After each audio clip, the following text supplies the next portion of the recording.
नमस्कार दोस्तों। स्वागत है आप सभी लोगों का कॉस्मिक वास्तु की एक और वीडियो में।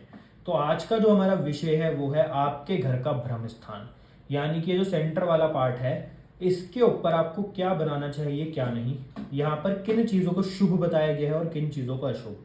तो यानी कि आप सिंपल सी लैंग्वेज में समझे कि आज आपको इस वीडियो में ब्रह्म स्थान का संपूर्ण वास्तु पता लग जाएगा। तो बिना किसी देरी के वीडियो को शुरू करते हैं, पर उससे पहले अगर अभी तक आपने चैनल को सब्सक्राइब नहीं किया है तो कर लेना। तो दोस्तों, ये जो ब्रह्म स्थान होता है पहले जानते हैं ये होता क्या है। वास्तु 81 पदों का होता है, यानी कि 81 पार्ट्स। जब आप अपने घर को 81 पार्ट्स में डिवाइड करते हो तो उसमें से जो सेंटर के 9 पार्ट्स होते हैं ये ब्रह्मदेव को समर्पित हैं, जिसको हम ब्रह्म स्थान बोलते हैं। कुछ लोग ये जो सिर्फ सेंटर की बिंदु होती है इसको ब्रह्म स्थान समझते हैं, परंतु नहीं, ये सिर्फ सेंटर होता है। ब्रह्म स्थान आपके घर का सबसे बड़ा एरिया होता है जो ब्रह्मा जी का होता है। जो आप ये स्क्वायर देख रहे हैं हमने सॉफ्टवेयर से निकाला हुआ है और ये आपके घर का ब्रह्म स्थान का एरिया है। अब आप समझ जाइए, इतना बड़ा घर है तो उसमें से इतना ज़्यादा बड़ा एरिया सिर्फ ब्रह्म स्थान का है। ये हमारे एक क्लाइंट का मैप है जो कि दिल्ली में रहते हैं। तो दोस्तों, ये ब्रह्मा जी का जो एरिया है ये सबसे पहले तो बिल्कुल साफ सुथरा होना चाहिए। यहाँ पर आपको किसी भी प्रकार का ना तो गंद होना चाहिए, ना ही यहाँ पर जो भी आपका फर्श है उसमें क्रैक होने चाहिए, दीवारों में कोई क्रैक नहीं होने चाहिए, यानी कि बिल्कुल साफ सुथरा एरिया होना चाहिए। दूसरी बात, इस एरिया में ये जो ब्रह्म स्थान का एरिया, यहाँ पर किसी भी प्रकार का कोई पिलर नहीं होना चाहिए, क्योंकि ये ब्रह्म नाभि होती है, यानी कि वास्तु पुरुष का ये स्टमक है।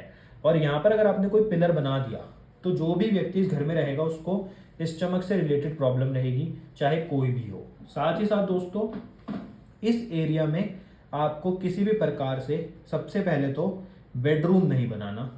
दूसरा, इस एरिया में किसी भी प्रकार से पिट नहीं होनी चाहिए, यानी कि ये एरिया गड्ढादार नहीं होना चाहिए, जैसे कि आपका पूरा घर उठा हुआ हो और यहाँ पर गड्ढा हो तो ये भी समस्या देगा। ना ही ब्रह्म स्थान पे किसी प्रकार का कोई क्रैक होना चाहिए। तीसरा, यहाँ पर आप अपने घर की मेन एंट्रेंस भी नहीं बना सकते, क्योंकि कुछ लोग होते हैं जिनके घर में जो उनका ब्रह्म स्थान होता है वहाँ पर कभी कभार उनकी एंट्रेंस आ जाती है, तो वो भी प्रॉब्लम क्रिएट करती है। तो आपको ब्रह्म स्थान के ऊपर अपनी एंट्रेंस भी नहीं बनानी। उसके बाद दोस्तों, इस एरिया में आपको पूरे में ही किचन नहीं बनाना, क्योंकि अगर ब्रह्म स्थान पे किचन आता है तब भी व्यक्ति को हेल्थ से रिलेटेड कई समस्याएं रहती हैं। और टॉयलेट तो आपको ब्रह्म स्थान में बनाना ही नहीं है, क्योंकि हमारे घर के अंदर जो सबसे ज़्यादा नेगेटिविटी देता है वो हमारे घर में टॉयलेट ही होता है।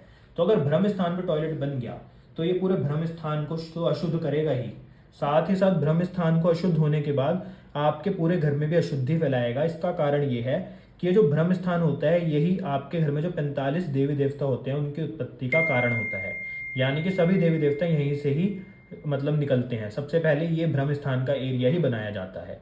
तो इसलिए अगर ये अशुद्ध हो गया तो आपके घर में जो 16 दिशाएं हैं उनमें से किसी भी दिशा से रिलेटेड आपको समस्याएं आ सकती हैं। तो आपको इस एरिया में टॉयलेट तो बिल्कुल नहीं बनाना। उसके बाद बात आती है स्टेयर्स की, यानी कि सीढ़ियाँ।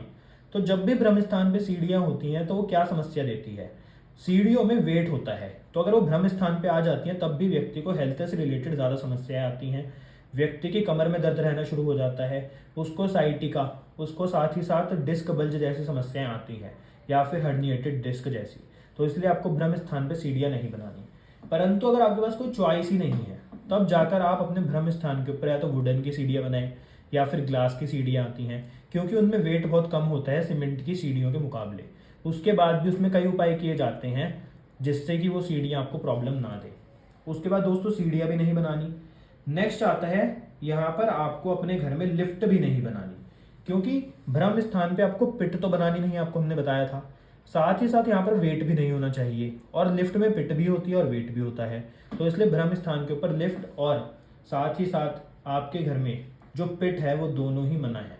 तो इसलिए यहाँ पर लिफ्ट भी बिल्कुल नहीं बनानी। अब दोस्तों बात करते हैं कि यहाँ पर क्या बना सकते हैं। यहाँ पर आप अपना ड्राइंग रूम बना सकते हैं, लिविंग रूम बना सकते हैं, परंतु एक बात का बस ध्यान रहे कि जो ब्रह्म स्थान में जो ब्रह्म नाभि है बिल्कुल सेंटर का जो पॉइंट है, इसके ऊपर आपको कोई भी अपना काउच वगैरह नहीं रखना। इसके साइड साइड रखिए। साथ ही साथ वो हल्का होना चाहिए, ये नहीं कि आपने आजकल मार्बल की टेबल्स आ रही हैं, लोग उसको ब्रह्म स्थान पर रख देते हैं, तो वो भी समस्या देगा। यानी कि जो फर्नीचर भी आप रखेंगे वो भी आप हल्का ही रखें। साथ ही साथ इसको आपको हमेशा थोड़ा सा ऊंचा रखना है पूरे घर के मुकाबले, अगर ये पॉसिबल है तब। उसके बाद यहाँ पर दोस्तों कुछ लोगों का मानना है कि आप मंदिर बना लीजिए। परंतु हम बिल्कुल मना करते हैं कि यहाँ पर आपको मंदिर नहीं बनाना चाहिए। उसका कारण सिंपल सा है कि सनातन धर्म में ब्रह्मा जी की पूजा करना वर्जित है और पूरे विश्व में सिर्फ ब्रह्मा जी का एक मंदिर है जो कि है पुष्कर जी में, जिसको सबसे ज़्यादा माना जाता है और वहीं पर ब्रह्मा जी की पूजा की जाती है। उसके अलावा आप देखेंगे आपको किसी भी मंदिर में ब्रह्मा जी की प्रतिमा नहीं मिलेगी। तो जब आप ब्रह्म स्थान के ऊपर मंदिर बनाएंगे तो यहाँ पर आप ब्रह्मा जी की तो पूजा करेंगे नहीं, यहाँ पर आप अन्य देवियों और देवताओं की पूजा करेंगे, जिसके कारण ये एक तरह से ब्रह्मा जी का अपमान भी हुआ। तो इसलिए यहाँ पर आपको मंदिर नहीं बनाना चाहिए। उसके बाद दोस्तों, इस एरिया को आपको हमेशा बिल्कुल खाली रखना चाहिए अगर ये पॉसिबल है तो। अगर बहुत ज़्यादा ही छोटा घर है तब तो कोई हम कुछ कर नहीं सकते, परंतु कोशिश करिए कि इस एरिया को बिल्कुल साफ सुथरा और खाली रखिए। तो ये था आपके घर के ब्रह्म स्थान का संपूर्ण वास्तु। तो दोस्तों, अगर आप इसके हिसाब से चलते हैं तो आपके घर का ब्रह्म स्थान हमेशा बिल्कुल सही रहेगा, ये हमेशा स्ट्रांग रहेगा और आपकी सहायता करेगा। क्योंकि अगर ब्रह्म स्थान ठीक होता है तो आपके घर में चाहे कितनी ही दिशाओं में प्रॉब्लम क्यों ना हो, कुछ कुछ समस्याएं तो ये अपने आप ही सॉल्व कर देता है, ये आप तक पहुंचने ही नहीं देता। तो इसलिए ये बहुत ज़्यादा इंपॉर्टेंट एरिया है आपके घर का। तो दोस्तों, ये था ब्रह्म स्थान का संपूर्ण वास्तु। अगर आपको आज की वीडियो पसंद आई तो वीडियो को लाइक करना, शेयर करना, चैनल को सब्सक्राइब करना। आपसे मिलते हैं अगली वीडियो में। धन्यवाद।